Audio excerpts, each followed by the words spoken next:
Chapter 12, India after Independence. In this chapter, we will be discussing how and what are the factors or the conditions after India attained its independence and the formation of a newly independent state with happiness as well as with pain. What happened? What are the serious challenges? How did India overcome these challenges? That is the main theme of this lesson. Let's move on into the details. First, a new and a divided nation. Yes, India attained its independence in 1947.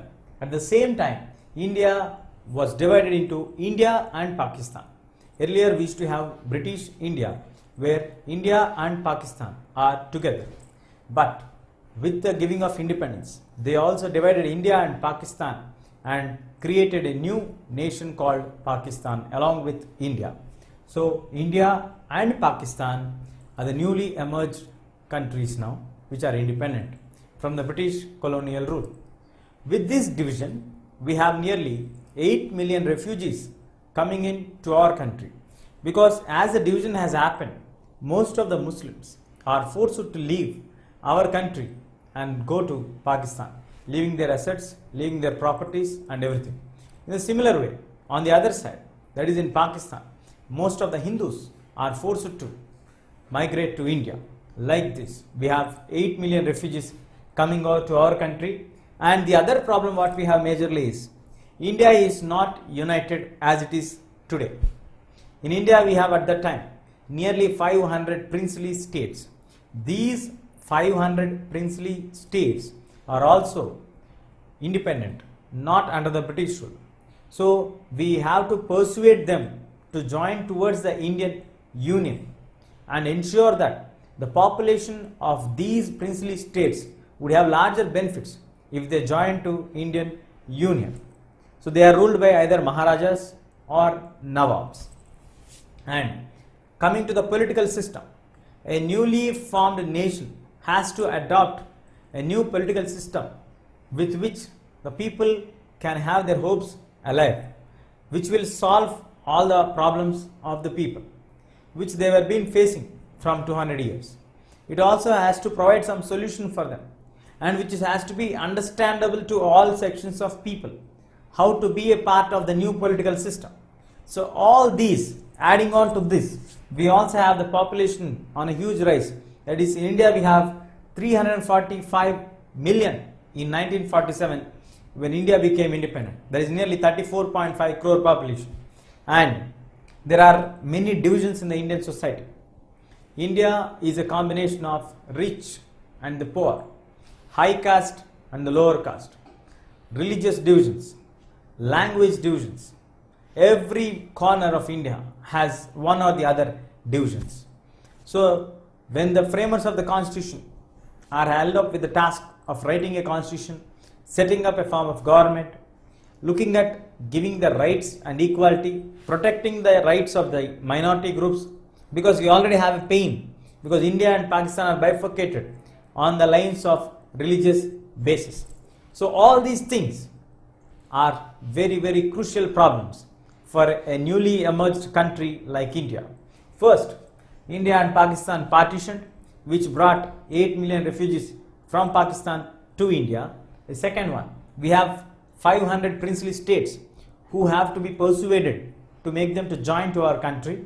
Then the political system, a system which is going to be providing amicable solutions to all the problems of the people, and also make the people to get connected with the system, involve the people.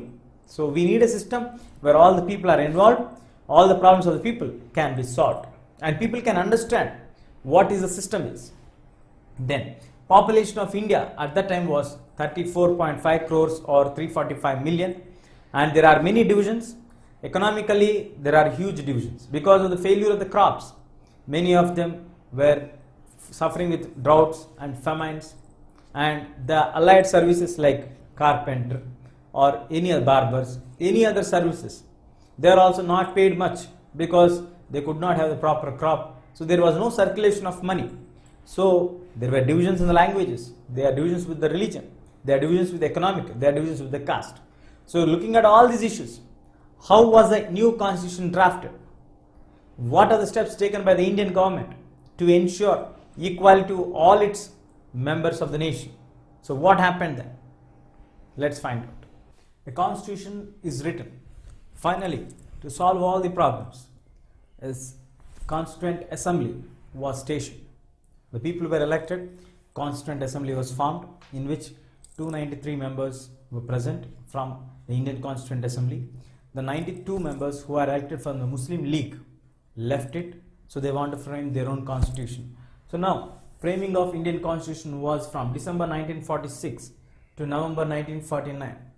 Everywhere in India, there was a heated debate about the political future of our country, what the government is going to be, how the system of elections are going to be, what are the rights, how the social equality will be guaranteed to all the people. These are the main issues which are discussed by all people at various corners of the country.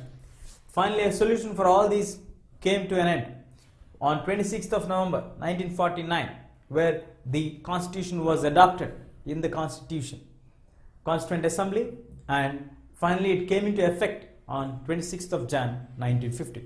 With this, India got a constitution, a lengthiest written constitution in the world, in which there is a solution for each and every problem for all what we have faced in the past. Let us see some of the significant features. First, it guaranteed universal adult franchise. By guaranteeing this universal adult franchise, it entitled for every individual who attains 18 years or 21 years of age will get the right to vote, and once, irrespective of his caste, color, creed, region, religion or any other differences, he will get the right to vote. And here it is guaranteed that one person, one value, one vote.